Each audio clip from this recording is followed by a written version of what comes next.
क्या ईरान पर अब अजरबैजान भी हमला करेगा? क्या अजरबैजान से ईरान में ग्राउंड ऑपरेशन होगा? क्या मिडिल ईस्ट में जंग के बीच नया फ्रंट खुल गया?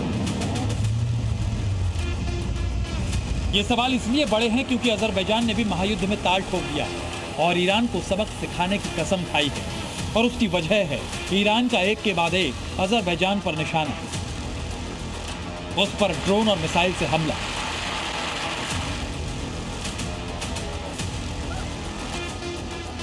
क्योंकि ईरान हर उस देश पर अटैक कर रहा है जिस पर उसे इजराइल और अमेरिका का साथ देने का शक है। अब ये समझिए कि आखिर ईरान ने अजरबैजान पर हमला क्यों किया। ईरान को शक है कि अजरबैजान अपनी जमीन का इस्तेमाल इजराइल की खुफिया गतिविधियों के लिए होने दे रहा है। ईरान मानता है कि उसके उत्तरी सीमा की सुरक्षा के लिए खतरा बन सकता है।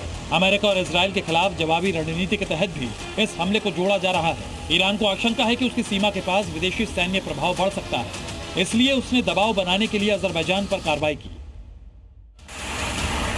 वहीं अजरबैजान का आरोप है कि ईरान की सीमा से 4 ड्रोन उसके नखीचेवन इलाके में घुसे और इस इलाके में कम से कम 4 लोग घायल हो गए, जिसके बाद अजरबैजान ने बड़ा कदम उठाते हुए तेहरान में अपनी एम्बेसी और तबरीज में कॉन्सुलेट से कर्मचारियों को निकालने का फैसला कर लिया।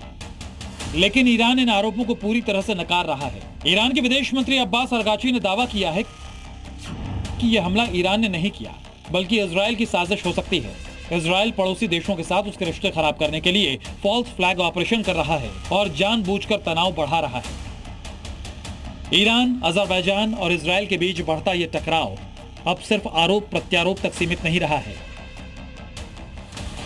ड्रोन अटैक, मिसाइल इंटरसेप्ट, राजनयिकों की वापसी और सेना की हाई अलर्ट तैनाती, ये सब संकेत दे रहे हैं कि अजरबैजान की ओर से ईरान में कुछ बड़ा होने वाला है।